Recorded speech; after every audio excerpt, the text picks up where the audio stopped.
Kita tahu ibu adalah segala-galanya. Tanpa ibu kita ini kan tidak akan ada. Jadi saat kalau kita masih punya kesempatan untuk bertemu, untuk menyayangi ibu, jangan sampai kita sia-siakan. Surga terletak di bawah telapak kaki ibu.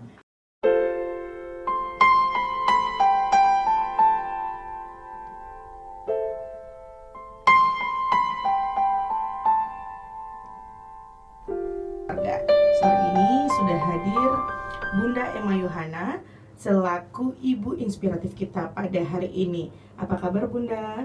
Kabar baik. Assalamualaikum warahmatullahi wabarakatuh. Waalaikumsalam warahmatullahi wabarakatuh. Baik Indonesiana, di ajang talk show ini Tia juga didampingi oleh operator Usi The Sopran hingga nanti kelar ke formasi 16 waktu tempat Indonesiana berada. Bagi Indonesiana yang ingin berinteraksi atau ingin bertanya-tanya langsung via telepon bisa di 0751389090 ataupun SMS di 081267640077. Dan untuk komentar di Facebooknya RBS FM spasi selalu di hati, dan buat mention di Twitter @RBSFM. Buat Indonesia di luar Kota Padang juga bisa mendengarkan siaran kami via live streaming di www.rbsfm.com. 101 RBS FM selalu di hati bersama menjadi pribadi jujur dan berkarakter.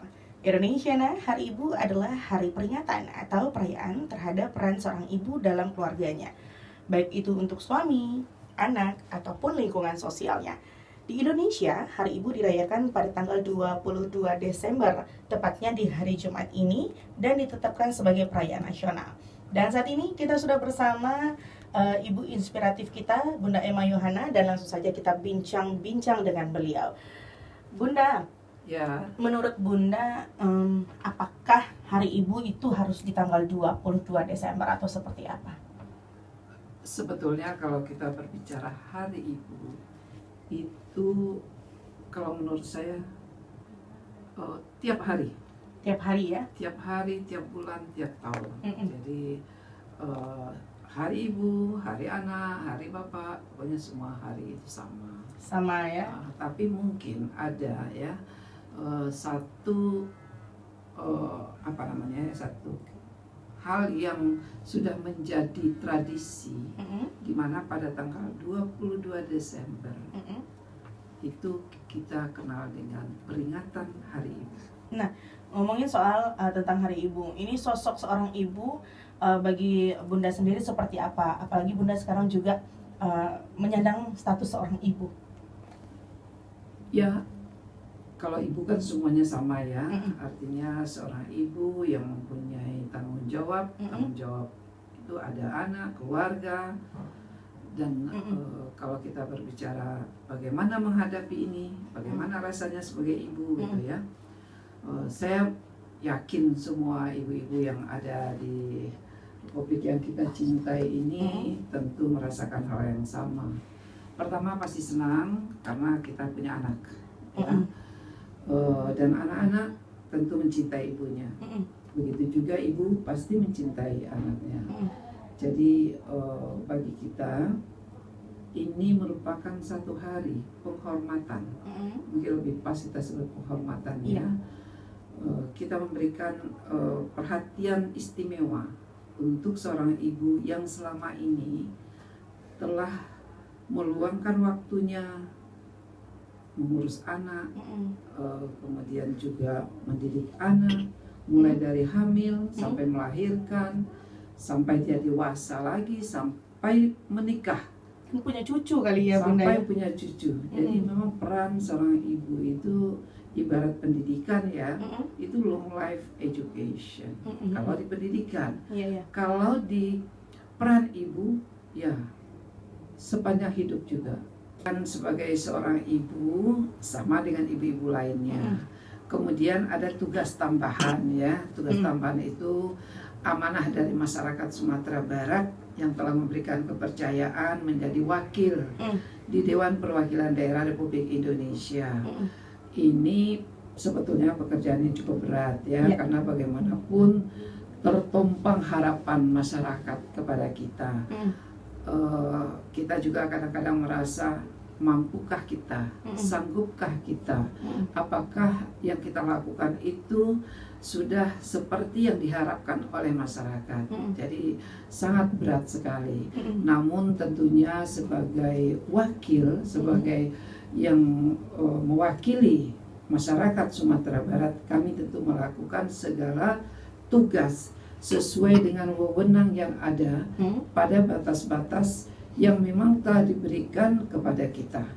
Jadi ini kan peran Bunda sebagai wakil rakyat, juga ibu juga dalam rumah tangga, kan jarak yang cukup jauh ya Bunda ya, kerja di Jakarta, di Padang juga. Nah ini membagi waktu antara keluarga dan pekerjaan seperti apa Bunda? Ya mungkin ada satu hal yang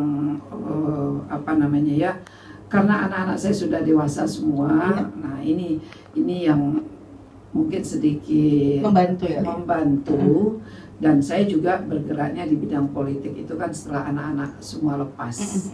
Jadi kalau tidak seperti kita harus mengasuh ya, artinya kalau sudah dewasa kita lebih banyak mendampingi. Nah, jadi ini tidak terlalu memberatkan.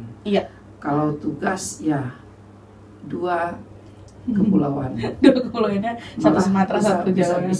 Bisa keluar negeri ya. 2 dunia, 2 benua. Iya. Nah, ini kan cukup jauh ya Bunda ya, jarak. Kadang-kadang Bunda juga mewakili Indonesia untuk keluar negeri, ada pertemuan-pertemuan. Nah, ini kehilangan waktu bersama dengan anak, cara menggantinya seperti apa Bunda? Ya, seperti yang saya sampaikan tadi ya, karena anak-anak itu sudah dewasa, artinya mereka juga punya kegiatan-kegiatan ya. Mereka kuliah, udah selesai kuliah, kebetulan juga kuliahnya itu tempatnya berjauhan juga. Jadi memang ada saat-saat kita kumpul bersama pokoknya. Kemudian juga mereka kalau sudah kuliah itu, apalagi sudah selesai semua, sudah punya agenda sendiri. Oh gitu. Jadi untuk pertemuan-pertemuan kita mungkin tidak terlalu sering, tetapi yang penting bagaimana kualitasnya, kan itu yang penting ya, kualitasnya. Ada saat-saat kebersamaan, mungkin kita berbincang-bincang ya, kemudian karena jarak juga membatasi, saya memang harus bolak-balik antara Jakarta Padang.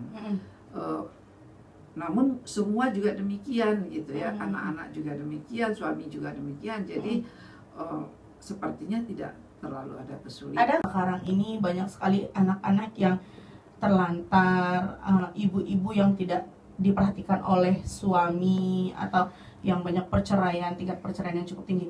Nah, ini pandangan Bunda tentang kasus seperti ini seperti apa Bunda? Ya tentu kita sangat menyayangkan ya, dan kita tahu menurut data ya yang dari pengadilan itu kan Sumatera Barat kan termasuk salah satu yang tertinggi juga tingkat perceraian ya. Tentu ini faktornya cukup banyak. Kita tidak bisa melihat satu sisi saja. Pasti ada sisi-sisi antara apakah dari pihak laki-laki ataupun pihak perempuan gitu kan.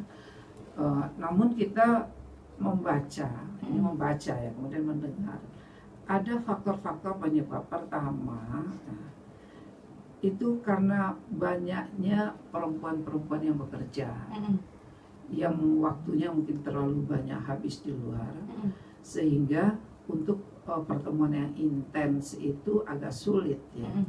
Apalagi kalau yang dua-duanya bekerja. Betul. Jadi dengan kondisi demikian, yang satu asik dengan pekerjaannya, yang satu lagi asik dengan pekerjaannya, kita tidak tahu apa yang terjadi ya.